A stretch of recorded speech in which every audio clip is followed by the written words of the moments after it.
Vamos a sumergirnos directamente en nuestro estudio del libro de Hebreos y lo hemos titulado Substancia y Sombra. Y antes de comenzar, oremos. Padre Celestial, mientras nos sumergimos en el libro de Hebreos y tratamos de comprender su relevancia para los tiempos que estamos viviendo, suplico que seas nuestro guía especial. En el nombre de Jesús. Amén.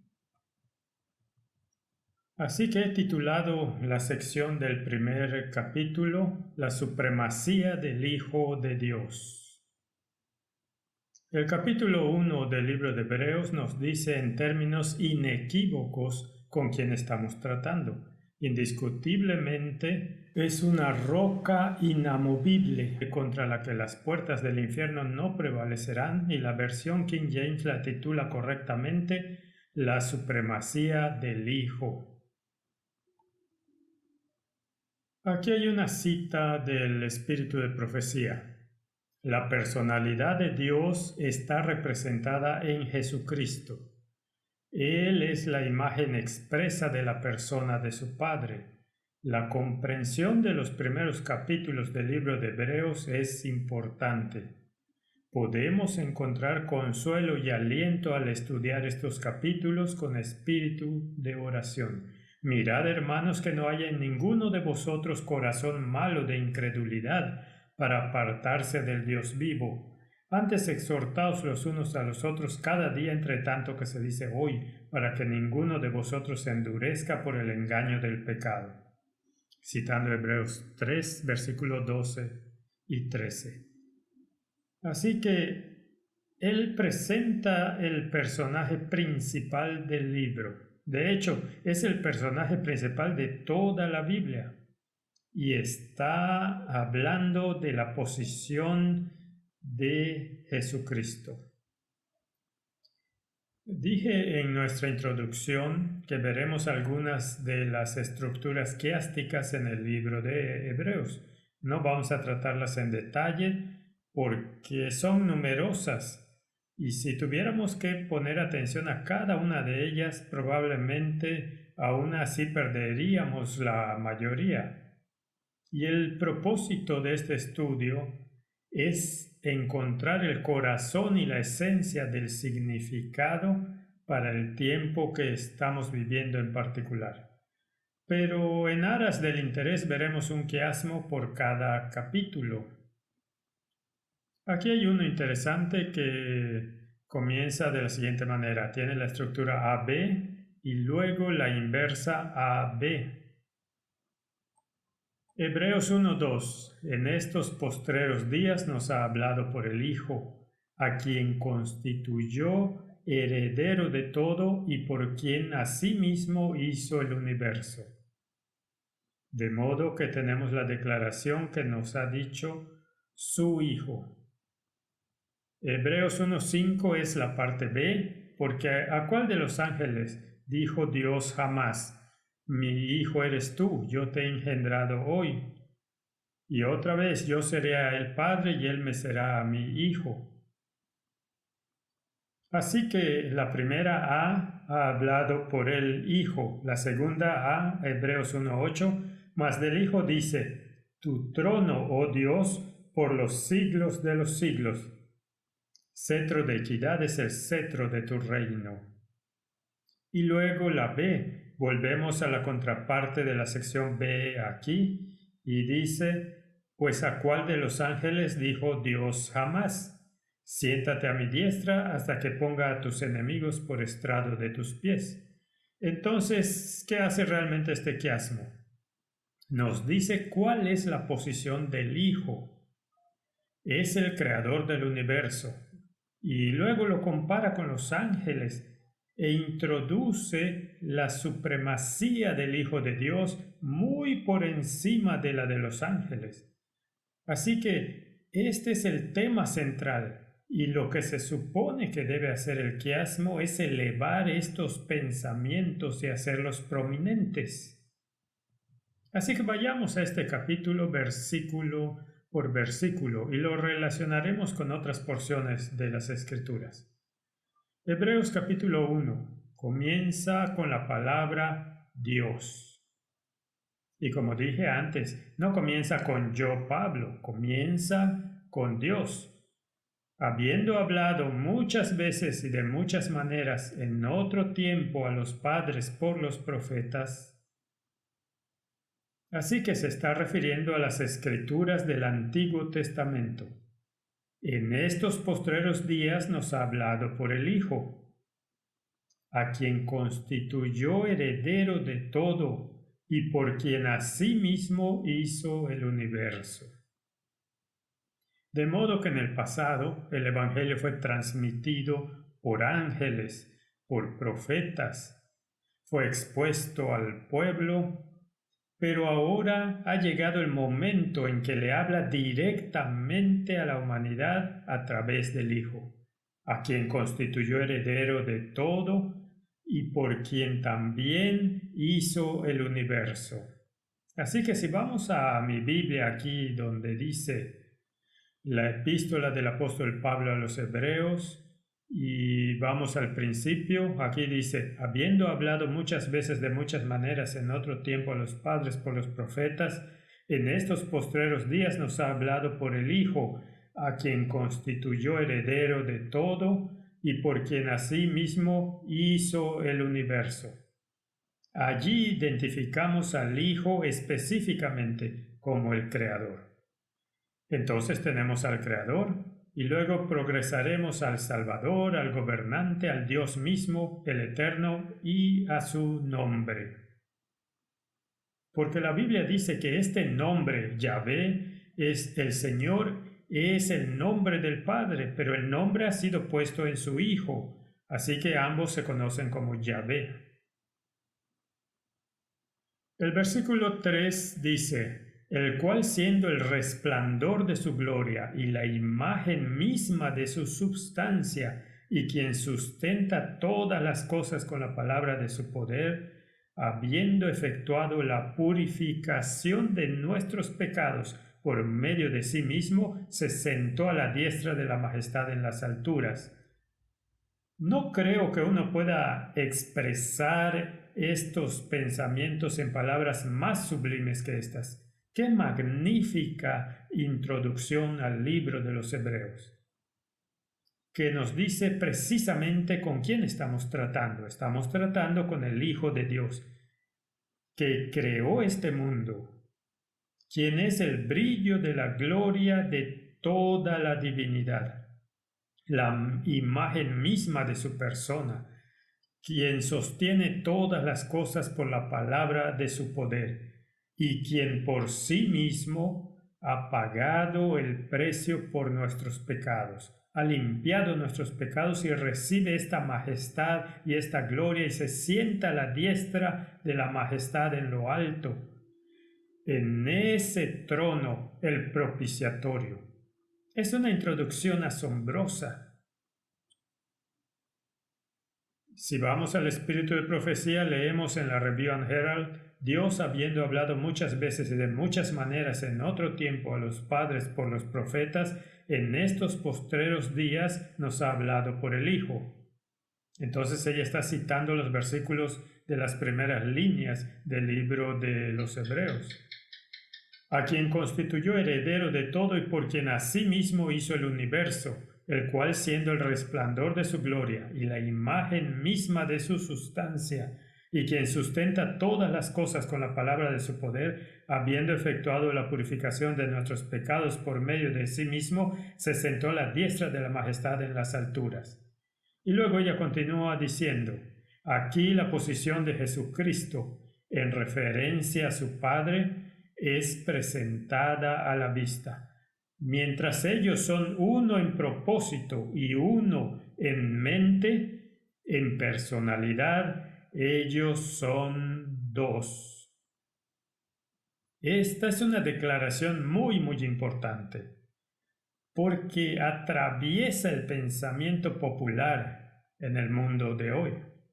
Y si estudiamos lo que otros sistemas religiosos dicen sobre la divinidad, entonces este concepto del Padre y el Hijo siendo personalidades distintas, pero uno en mente, y en ese sentido uno es un concepto muy importante.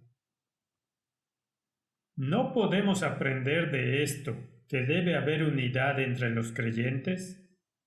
No hay ninguna razón por la que uno deba sentir que es necesario para él llevar a otros a la línea exacta de su propia individualidad. De modo que mientras estemos sujetos a las tentaciones de Satanás, cada uno tenga todo lo que podamos atender, a fin de mantener una relación correcta con Dios, para que Cristo pueda hacer por nosotros su obra expiatoria. Y aunque podamos diferir en la forma de las palabras y en la expresión de nuestra individualidad, sin embargo, nuestras palabras deben ser santificadas y nuestro carácter purificado mediante el sacrificio de Cristo. En otras palabras, lo que Pablo está diciendo aquí es que Jesucristo es la imagen exacta del Padre. Él es uno con el Padre. Él es aquel a través de quien el mundo fue creado. Tiene una individualidad distinta. Es una persona distinta. Pero la unicidad de Dios, esa unidad, existe en la unidad de mente y unidad de propósito. Y si pudiéramos tomar eso en serio, incluso dentro de nuestras propias filas, entonces muchos de los argumentos que existen entre nosotros sobre cuestiones de comprensión podrían eliminarse. Romanos capítulo 8 versículo 34 dice: ¿Quién es el que condenará? Cristo es el que murió. Más aún el que también resucitó, el que además está a la diestra de Dios, el que también intercede por nosotros. Y eso nos pone en línea con Hebreos 1:4, hecho tanto superior a los ángeles, cuanto heredó más excelente nombre que ellos. Así que Jesucristo no se puede comparar ni siquiera con la hueste angelical. Es mucho más excelente que ellos, mucho más exaltado. La Biblia dice que por Él fueron todas las cosas creadas, y sin Él no se habría creado nada. Todo viene de Jesucristo.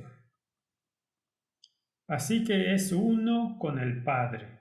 Es la imagen exacta. En Él habita toda la plenitud de la divinidad corporalmente. Así que, ¿cuán apropiado es que esta epístola comience con esta palabra, Dios? Y necesitamos ver esta palabra con un poquito más de detalle, y lo haremos en un momento. Aquí, cuando escuchamos hablar de Jesús, no debemos confundir la palabra hecho en el versículo 4, hecho tanto superior que los ángeles, como implicando que Cristo es un ser creado. Él estaba allí desde el principio.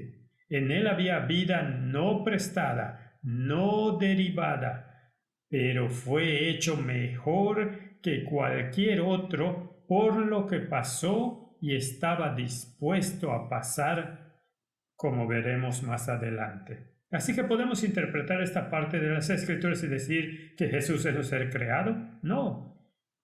Lo que lo hizo mejor es su ejemplo, la forma en que presentó en sí mismo el plan de salvación. Lo que estaba preparado para hacer, ir de la gloria al pesebre, ir de la exaltación a la tribulación. Eso es lo que lo hizo mucho mejor. Y lo veremos a medida que continuamos en el estudio. Así que, ¿quién es este Jesucristo? Esta es la carga del corazón de Pablo y debería ser la carga de nuestro corazón, porque si este es el caso, entonces no se puede equiparar con ninguna otra deidad de cualquier otra religión o sistema mundial. Todos ellos tendrán que doblar la rodilla, y es la humanidad la que quiere quitar la exclusividad de Jesucristo y ponerlo al igual con los fundadores de todas las demás religiones. Se están perdiendo la trama aquí. Así que es importante que entendamos con quién estamos tratando y esta es la carga del corazón de Pablo. Dios habló. Así que esta palabra de Dios a través de los profetas y a través del Hijo, la palabra hecha carne, la Biblia no es como ningún otro libro.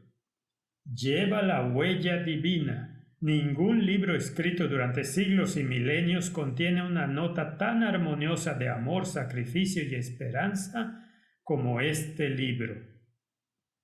No está escrito para complacer los sentidos ni para satisfacer la curiosidad. Está escrito para revelar el corazón divino y dejar al descubierto cuestiones de la gran controversia entre el bien y el mal, su origen, su solución y su culminación. Si Satanás ha logrado en la mente de los hombres alegorizar la Biblia, si Satanás ha logrado quitar la veracidad de la palabra y reemplazarla con suposiciones y tradiciones humanas, y fábulas humanas y rituales humanos, entonces hemos perdido la trama, porque la única solución para la humanidad, particularmente en el tiempo en que vivimos, radica en estos versículos iniciales del libro de Hebreos. ¿Con quién estamos tratando? ¿Y cómo nos acercamos a esta poderosa deidad, quien condescendió a convertirse en un ser humano desde el pesebre hasta una muerte adulta en la cruz? ¿Quién es Él y con qué estamos lidiando? Esto no es un libro de fábulas y es hora de que la humanidad la acepte como la palabra de Dios. Leemos en la Review and Herald: pero mientras que la palabra de Dios habla de la humanidad de Cristo cuando estuvo en esta tierra, también habla decididamente sobre su preexistencia. La palabra existió como un ser divino, como el eterno Hijo de Dios, en unión y unidad con su Padre. Y ten en cuenta que dice, desde la eternidad fue el mediador del pacto en quien todas las naciones de la tierra, tanto judíos como gentiles, si lo aceptaban, serían bendecidas. La palabra estaba con Dios y la palabra era Dios. Y no importa cómo la gente trate de distorsionar las escrituras o alejarlas de su intención original. Este es el hecho, e incluso si cambias este versículo, como lo hacen algunas Biblias, no niega todos los otros versículos que están en armonía con esta porción de las Escrituras. Antes de que los hombres o los ángeles fueran creados, la palabra estaba con Dios y la palabra era Dios. El mundo fue hecho por Él y sin Él nada de lo que ha sido hecho fue hecho. Si Cristo hizo todas las cosas, Él también existió antes de todas las cosas. Las palabras dichas con respecto a esto son tan decisivas que nadie debe quedar en duda. Cristo era esencialmente Dios. Él era Dios esencialmente, en el sentido más elevado. Él estaba con Dios desde toda la eternidad. Dios sobre todo, bendito para siempre. Si leemos Filipenses 2:6, dice, el cual siendo en forma de Dios no estimó el ser igual a Dios como cosa a que aferrarse. Así que si no entendemos que Jesucristo es el mismo Dios, habremos perdido la trama. Solo piensen en lo que la humanidad le está haciendo a Jesucristo. Lo han sacado del salón de la escuela, lo han sacado de las salas de legislación, han quitado su evangelio de salvación y lo han reemplazado con el evangelio de la concepción humana. Es hora de que nos despertemos y entendamos lo que la Biblia nos dice. Estas son palabras escritas para nuestro tiempo, tanto como fueron escritas para los hebreos, que todavía querían aferrarse a sus tradiciones.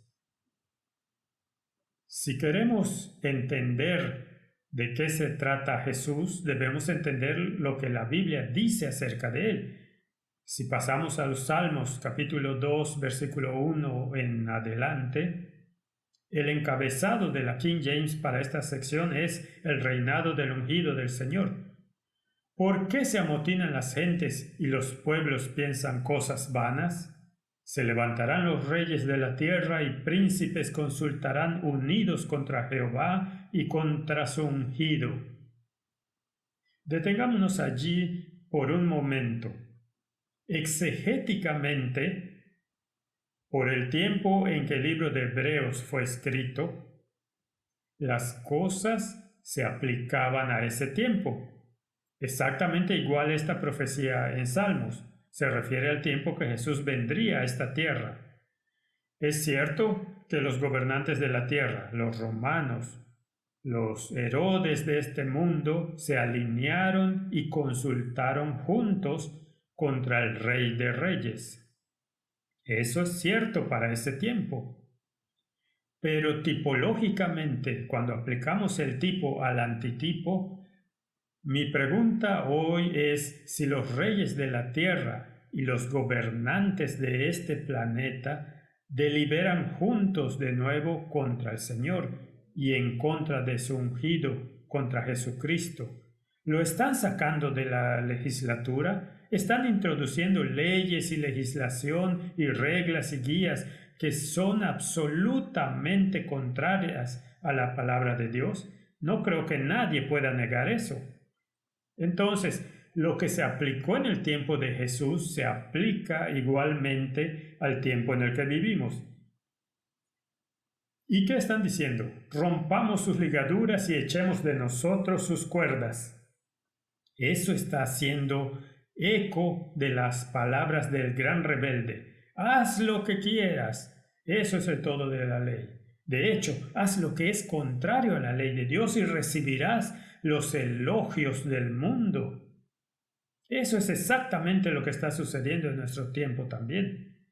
El que mora en los cielos se reirá, el Señor se burlará de ellos, les permitirá hacer esto como lo está haciendo en este momento, pero las consecuencias se están sintiendo en toda la humanidad, y cualquiera que tenga una pizca de virtud moral debe darse cuenta de que hay algo realmente mal con lo que los gobernantes y los reyes de este mundo le están haciendo al Hijo de Dios. Luego hablará a ellos en su furor y los turbará con su ira. Esta es una promesa del juicio que vendrá. Pero yo he puesto mi rey sobre Sión, mi santo monte. Yo publicaré el decreto. Jehová me ha dicho, mi hijo eres tú. Yo te engendré hoy. No ignores la posición del Hijo de Dios. Y ellos tendrán que darse cuenta de que Él es el Señor de señores y el Rey de reyes. El versículo 8 dice, pídeme y te daré por herencia las naciones, y como posesión tuya los confines de la tierra. Cristo va a ser el vencedor, no hay duda de esto. Los quebrantarás con vara de hierro, como vasija de alfarero los desmenuzarás. Ahora pues, oh reyes, sed prudentes, admitid amonestación, jueces de la tierra. ¿No es fascinante? Estos juicios que encontramos en el mundo de hoy, ¿están en armonía con la palabra de Dios o contradicen directamente la esencia misma de lo que está escrito en la ley? Servid al Señor con temor y alegraos con temblor. Y luego este versículo, honra al Hijo para que no se enoje y perezcáis en el camino, pues se inflama de pronto su ira. Bienaventurados todos los que en Él confían. Ahora, los líderes judíos en el tiempo de Jesucristo, cuando Él estuvo en esta tierra, ¿tenían estas escrituras a su disposición? ¿Por qué querían apedrear a Jesús cuando dijo que era el Hijo de Dios? Porque ellos dijeron que se estaba igualando a Dios y no lo demostraba por todos los milagros que realizó. Y sin embargo, a pesar de eso, ellos lo ignoraron. Ahora, la iglesia primitiva aplicó correctamente ese salmo a Cristo. Hechos capítulo 4, versículo 25 en adelante dice que por boca de David tu siervo dijiste: ¿por qué se amotinan las gentes y los pueblos piensan cosas vanas? Se reunieron los reyes de la tierra y los príncipes se juntaron en uno contra el Señor y contra su Cristo, porque verdaderamente se unieron en esta ciudad contra tu santo Hijo Jesús, a quien ungiste Herodes y Poncio Pilato con los gentiles y el pueblo de Israel. Así que aquí ellos hacen una aplicación tipológica y la aplican a Jesucristo. Tenemos el mismo derecho de hacer lo mismo en los tiempos en que vivimos. Jesús es el gobernante y los reyes del mundo se han juntado contra el Señor y contra su Cristo. Así que si continuamos con el capítulo 1 del libro de Hebreos, llegamos al versículo 5. Y este es un versículo fascinante, porque ¿a cuál de los ángeles dijo Dios jamás: mi hijo eres tú, yo te he engendrado hoy? Y otra vez, yo seré a él padre y él me será a mí hijo. Y otra vez, cuando introduce al primogénito en el mundo, dice: adórenle todos los ángeles de Dios. ¿Qué nos dicen estos versículos? Nos hablan de la supremacía del Hijo de Dios. ¿A cuál de los ángeles le dijo alguna vez: mi hijo eres tú? A ninguno de ellos. Así que aquí hay un arreglo muy especial. Pero la gente se confunde tanto con esta palabra engendrado, y muchos relacionan esta palabra con el proceso normal del nacimiento, como por ejemplo vemos en la humanidad. Pero esto no tiene nada que ver con que Cristo sea un ser creado, porque ya hemos visto que Él estuvo allí desde el principio, que siempre estuvo con el Padre. Lo analizaremos un poco más en un momento. Y luego dice claramente que todos los ángeles de Dios lo adoren. Así que, ¿qué hace eso del Hijo? Lo hace Dios. Porque adorarás al Señor tu Dios y solo a Él servirás. Así que Jesús es en esencia Dios, el Eterno, junto con el Padre, y Él es el único a través de quien todo fue creado. Así que no solo los ángeles deben adorarlo, sino los hombres también deben adorarlo. Lucas 24:51. Y aconteció que bendiciéndolos se separó de ellos y fue llevado arriba al cielo. Ellos, después de haberle adorado, volvieron a Jerusalén con gran gozo. Así que aquí la hueste angelical, así como toda la humanidad, deben adorarlo. Y como tal, Él debe ser Dios, porque solo Dios puede recibir adoración. Ahora, esta pequeña palabra engendrado aparece 3 veces en el libro de Hebreos. En Hebreos 1:5, 5:5 y 11, versículo 17. Y no siempre es exactamente la misma palabra. Así que en Hebreos 1, versículo 5 dice: porque ¿a cuál de los ángeles dijo Dios jamás: mi hijo eres tú, yo te he engendrado hoy? Y la palabra en griego allí es llenao. Y otra vez, yo seré a él padre y él será a mi hijo. En Hebreos 5:5 leemos: así tampoco Cristo se glorificó a sí mismo haciéndose sumo sacerdote, sino el que le dijo: tú eres mi hijo, yo te he engendrado hoy. De nuevo la palabra llenao. Y luego Hebreos 11, versículo 17, es la tercera vez que esta palabra se traduce engendrado. Y aquí está la palabra monogenes. Por la fe Abraham, cuando fue probado, ofreció a Isaac, y el que había recibido las promesas ofrecía a su unigénito, monogénesis. Entonces, ¿qué significan estas palabras? Y luego en Hebreos 1:6 dice: y otra vez, cuando introduce al primogénito en el mundo, dice: adórenle todos los ángeles de Dios. Acabamos de ver ese versículo. Así que, ¿qué significa esta palabra primogénito? Si vamos a la concordancia, entonces protótopos significa y nos da un número de concordancia, significa primer nacido. Primogénito como sustantivo literal o figurativamente primogénito significa nacer. Esto se aplica ahora a un nacimiento literal. Si vamos a la palabra llenao, entonces, de acuerdo con la definición Thayer, de hombres que engendran hijos que van a nacer, ser engendrados, de mujeres que dan a luz niños, pero también tiene un significado metafórico, engendrar, hacer surgir, excitar, en un sentido judío de alguien que trae a otro a su estilo de vida, convertir a alguien, de Dios haciendo a Cristo su Hijo, de Dios haciendo de los hombres sus hijos a través de la fe en la obra de Cristo. Entonces hay un significado metafórico. Ahora vamos con el significado literal y hacemos de una sombra una substancia, o vamos con el significado superior. Esto es lo que tenemos que decidir.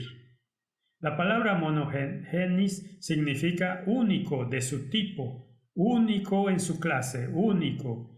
No hay nadie más como él. ¿A cuál de los ángeles jamás se le ha dicho? A ninguno de ellos. No hay ninguno como él. No puede ser comparado con nadie. El único con el que es uno es el Padre.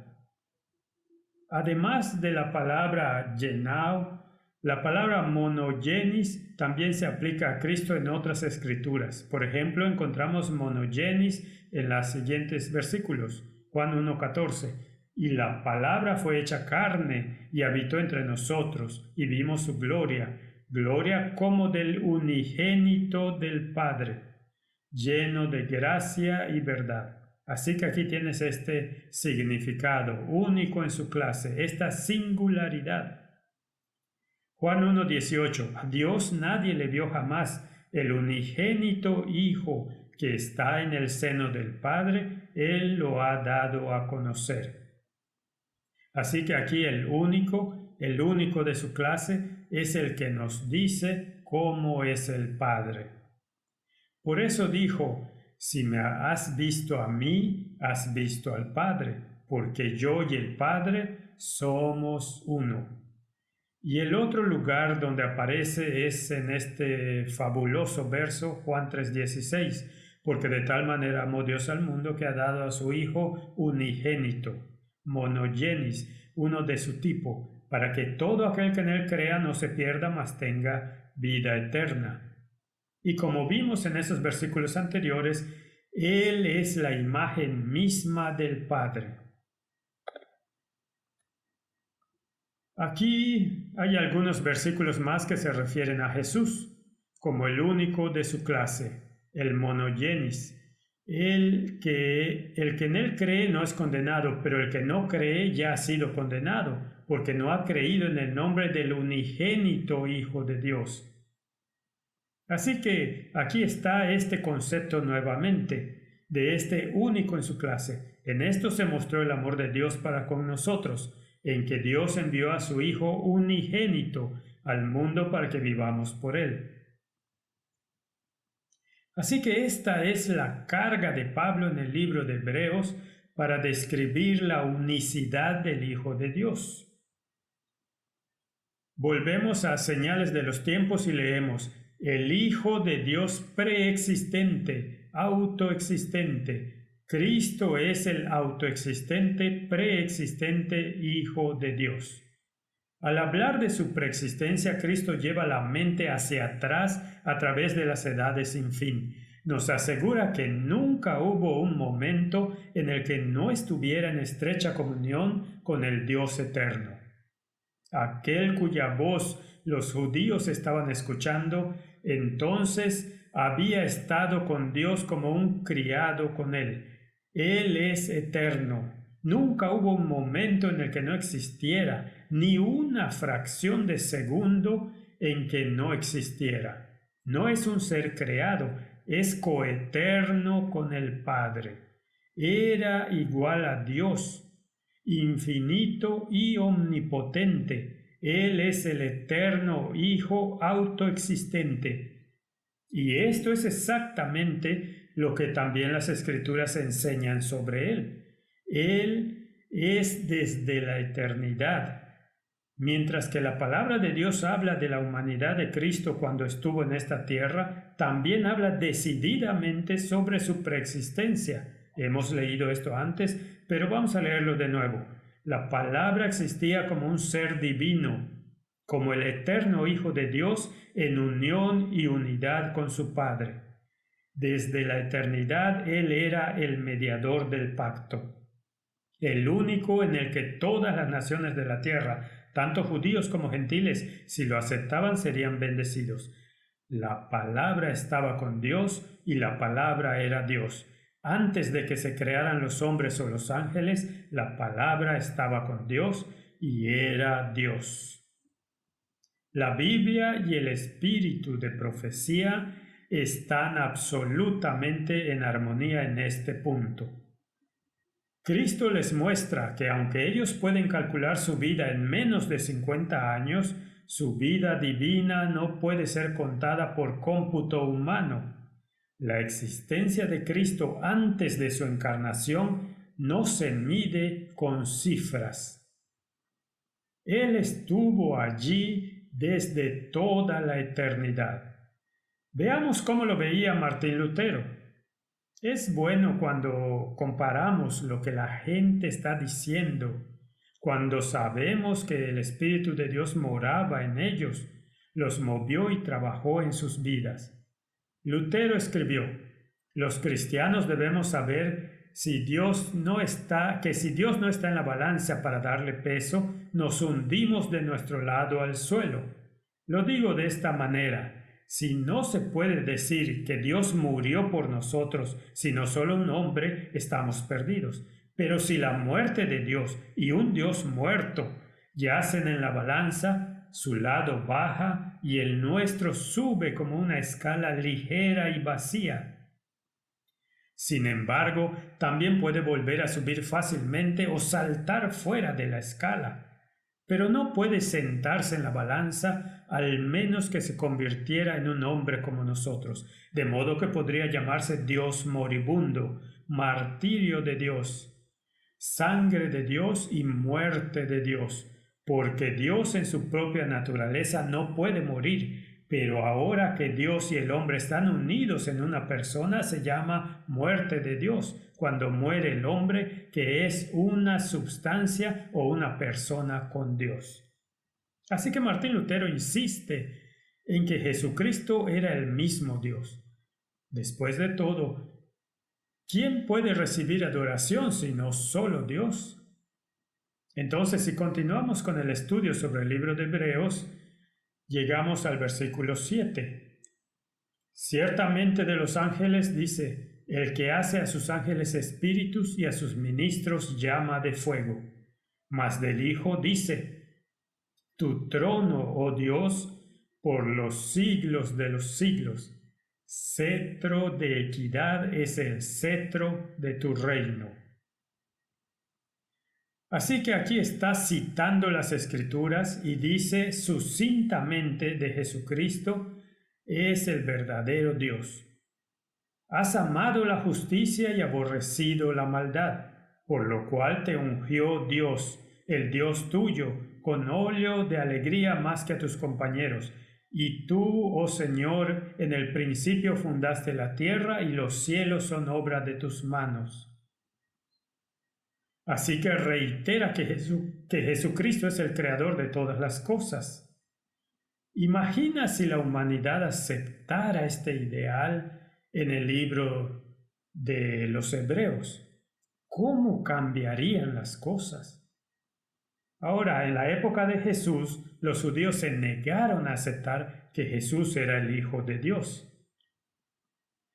Pensaron en la blasfemia, ya que él se apropió el título que Daniel usó de Hijo de Hombre, y no pudieron correlacionar a Jesucristo con la imagen de Dios mismo. Y sin embargo tenían las Escrituras a su disposición, podrían haberlo sabido. Hemos leído muchas Escrituras del Antiguo Testamento que dan testimonio del hecho de que hay un Hijo y que es verdaderamente Dios. Es interesante que si lees los capítulos iniciales del libro de Génesis, 30 veces en el capítulo 1 de Génesis aparece la palabra Dios. Y en este capítulo que trata de la creación, siempre está en forma plural. Esto es interesante. Y la palabra usada allí para Dios 30 veces está en forma plural en el capítulo 1 de Génesis. En otros capítulos se usa en singular. Pero cuando se trata del relato de la creación, 30 veces la palabra está en forma plural. Elohim, dioses. Él es el singular y Elohim es la forma plural de ese nombre. Así que leemos, por ejemplo, en Génesis 1:26. Entonces dijo Dios, Elohim, plural, hagamos al hombre a nuestra imagen, que también es plural. Conforme a nuestra semejanza, es también plural. Y señoré en los peces del mar, en las aves de los cielos, en las bestias en toda la tierra, y sobre todo animal que se arrastra sobre la tierra. Y si la buscamos en la concordancia, nos dice que Elohim es plural, dioses en el sentido ordinario, pero se usa específicamente en plural, por lo tanto, especialmente con el artículo del Dios Supremo. Ahora, ¿cómo trataron los escribas judíos con esto? Aquí claramente dice que el Dios que creó todo está aquí en plural. Bueno, ellos en su Talmud dijeron que esta conversación era una conversación entre Dios y los ángeles. Así que en este relato de la creación, Dios tuvo una conversación con los ángeles y les dijo, hagamos al hombre a nuestra imagen. Pero la Biblia dice claramente que los ángeles también fueron creados, porque sin Él no había nada que no fuera creado por Él. Así que, ¿con quién era realmente esta conversación? Si ellos realmente quisieran, encontrarían a Jesús en estos versos.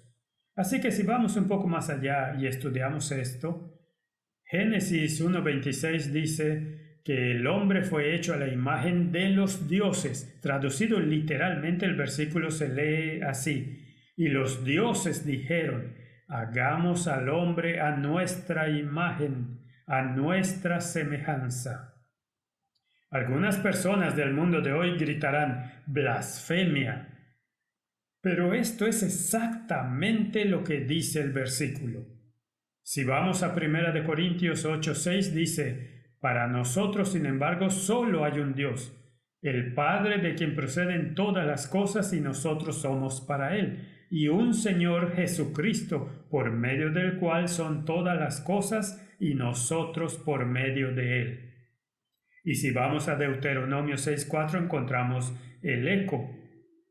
Oye, oh Israel, Jehová nuestro Dios, Jehová uno es. Y esta es la razón por la cual los judíos rechazaron la deidad de Cristo. Porque dice, el Señor nuestro Dios uno es. Pero veamos esto un poco más detenidamente. Hay dos palabras en hebreo para esta palabra uno. Aunque tienen similitud, pero tienen un significado diferente. Estas dos palabras son ejod y yohit.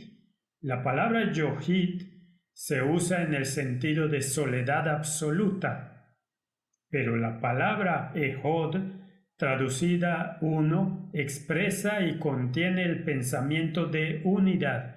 Con frecuencia tiene la idea de al menos dos, pero uno en pensamiento, acción y expresión. Ahora, esto es muy fascinante. Así que tenemos que ser particularmente muy cuidadosos cuando leemos estos versículos para ver qué quieren decir realmente, ya que cuando Dios dice, hagamos al hombre a nuestra imagen, se está refiriendo a una conversación dentro de la divinidad. Leemos, por lo tanto dejará el hombre a su padre y a su madre. Esto es Génesis 2:24. y se unirá a su mujer, y serán los dos una sola carne. Así que en todos los aspectos debían ser uno, dos personas con un plan, un propósito. Esto proviene de F. C. Gilbert, Lecciones prácticas de la experiencia de Israel para la iglesia de hoy. Así que esta pequeña palabra que implica la pluralidad, uno en propósito en lugar de uno en el ser, se refleja en la creación de la humanidad. Hagamos al hombre a nuestra imagen. Hombre y mujer los creó para ser uno en propósito, pero no uno en individualidad. Así que la creación de la humanidad, donde tienes dos individuos que se supone que deben convertirse en uno en propósito, es una imagen de Dios. ¿Dónde pone esto a Jesucristo? Entonces, en relación con su Padre, uno en propósito, así como es aquí en la tierra, en su imagen, la humanidad, uno en propósito, dos individuos, así es en el cielo. Así que continuemos con nuestro libro de Hebreos y vayamos al versículo 11. Ellos perecerán, mas tú permanecerás, y todos ellos envejecerán como una vestidura. Así que esta creación tiene un rostro temporal, porque está contaminada por el pecado. Pero será restaurada. Y luego dice el versículo 12, y como un vestido los envolverás y serán cambiados, pero tú eres el mismo y tus años no acabarán. Así que lo único que es inmutable, que es para siempre consistentemente el mismo, es Jesucristo. Pues ¿a cuál de los ángeles dijo Dios jamás? Siéntate a mi diestra hasta que ponga a tus enemigos por estrado de tus pies. ¿No son todos espíritus ministradores enviados para servicio a favor de aquellos que serán herederos de la salvación? ¿Cuál es el propósito de Pablo aquí cuando dice de esta manera? ¿A cuál de los ángeles dijo Dios jamás, siéntate a mi diestra? La respuesta obvia es a ninguno de ellos. Así que esto nuevamente muestra la posición exaltada del Hijo de Dios, que está siendo el punto, que los judíos tuvieron todas las oportunidades de darse cuenta de la magnitud de lo que estaban tratando, pero eligieron ignorarlo. Mi pregunta es, en el tiempo que estamos viviendo, tenemos todas las oportunidades cuando estudiamos la palabra de Dios y estudiamos estas escrituras para darnos cuenta de con qué estamos tratando cuando hablamos de la posición del Hijo de Dios. ¿A cuál de los ángeles dijo alguna vez, ven y siéntate aquí a mi diestra? ¿A cuál de los profetas le dijo alguna vez? Y no solo me estoy refiriendo a los profetas en el cristianismo, sino a los profetas en otras religiones. ¿A cuál de los ángeles o a cuál de los profetas dijo alguna vez que venga y siéntese aquí a mi diestra? A ninguno de ellos. Si no colocamos correctamente a Jesucristo, terminaremos como el mundo hoy, habiéndolo sacado de la legislatura. Ellos se están colocando en su posición y están violando sus leyes, con sus tradiciones, sus máximas y sus leyes tan fácilmente como lo hicieron los judíos en la época de Cristo. ¿No son todos espíritus ministradores? Los ángeles no todos tienen un trabajo como tú y yo, enviados para servicio a favor de aquellos que serán herederos de la salvación. ¿Cuál es nuestro deber? ¿Ir y predicar el cambio climático o ir a predicar la salvación en Jesucristo? Si tomamos esos versículos en nuestro estudio, ¿cuál es nuestro deber? Martín Lutero escribe, San Juan dice que al principio era la palabra y la palabra estaba con Dios y la palabra era Dios, etc. El apóstol Tomás también llamó a Cristo Dios, cuando él dijo, mi Señor y mi Dios. De la misma manera, San Pablo en Romanos 9 habla de Cristo que Él es Dios, donde dice, quien es Dios sobre todo, bendito para siempre. Amén. Y Colosenses 2, en Cristo habita toda la plenitud de la deidad, corporalmente, esto es sustancialmente. Cristo debe ser el verdadero Dios, viendo que él mismo cumplió y venció la ley. Lo más seguro es que nadie más podría haber vencido la ley, ángeles o criaturas humanas, sino solo Cristo, para que no pueda dañar a los que creen en él. No debemos creer en este punto que Martín Lutero dijo que la ley ahora iba a ser eliminada, porque en otros lugares él dice claramente que la ley permanece para siempre. Así que lo que venció es la condenación de la ley. La ley nos condena a muerte, pero Cristo venció la condenación de la ley y nos da la vida eterna, porque Él ha tomado el castigo sobre sí mismo. Esta es la base de la expiación. Esto es lo que niega la religión mundial e incluso el catolicismo, y se supone que es el líder del mundo cristiano. Así que Martín Lutero declara claramente su fe en la deidad del Hijo de Dios. Y continúa: por lo tanto, sin duda alguna, Él es el Hijo de Dios y Dios natural.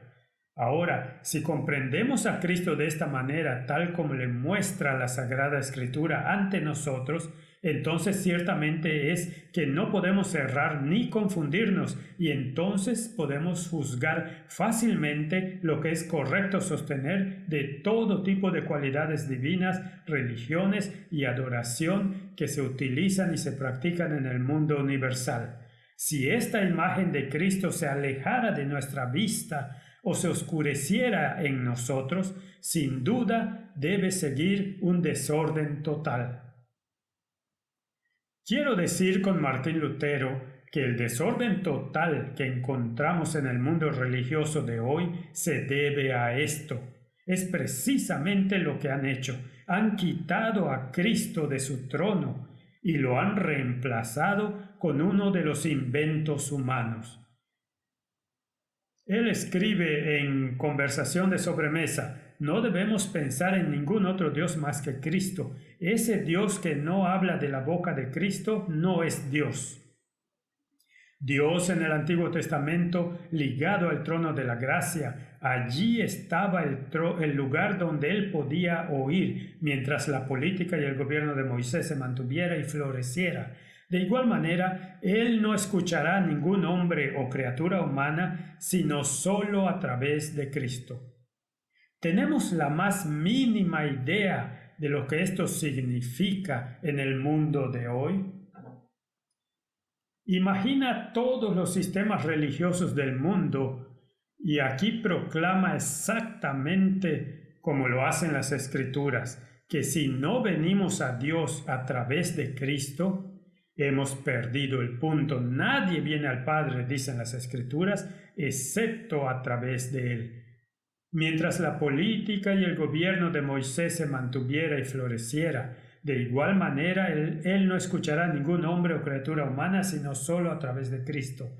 ¿Eso no pone una carga evangelística sobre nosotros? ¿No es hora de que le devolvamos a Cristo lo que le pertenece? Mientras un número de judíos corría de un lado a otro quemando incienso y ofrendas aquí y allá y buscando a Dios en varios lugares, sin tener en cuenta el tabernáculo, así es ahora. Buscamos a Dios en todas partes, pero si no lo buscamos en Cristo, no lo encontraremos en ninguna parte. Creo que es hora de que el mundo cristiano se levante y tome en serio el libro de Hebreos, que nos dice exactamente cuál es la posición de Jesucristo. De este Hijo altamente exaltado también está escrito, Isaías capítulo 53, versículo 3.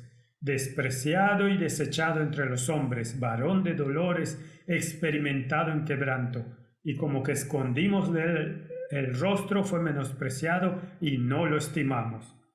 En Juan 1:11, él vino a los suyos y los suyos no lo recibieron. Ese es uno de los versículos más tristes de la Biblia. Que Dios nos dé sabiduría y gracia para poner a Cristo donde pertenece, y como discípulos y profesos seguidores de Jesucristo, No es hora de alzar nuestras voces como trompeta y decirle al mundo que están buscando a Dios aquí y están buscando a Dios allá, pero si no lo buscan en Cristo no lo encontrarán en ninguna parte. Que Dios nos dé sabiduría para entender este libro. Y si ahora sabemos con quién estamos tratando con el Hijo de Dios, el Dios creador, el Dios que es nuestro Redentor y que se llama uno con el Padre, y su nombre está en él y es llamado Yahvé, entonces no entenderemos el resto de este libro. Que Dios nos dé sabiduría en nuestro entendimiento. Oremos. Padre Celestial, ayúdanos a comprender la supremacía del Hijo de Dios, para que podamos ser testigos en el mundo de un plan de salvación que fue concebido en el corazón de Dios y ejecutado por Dios mismo en la carne. Es mi oración en el nombre de Jesús. Amén.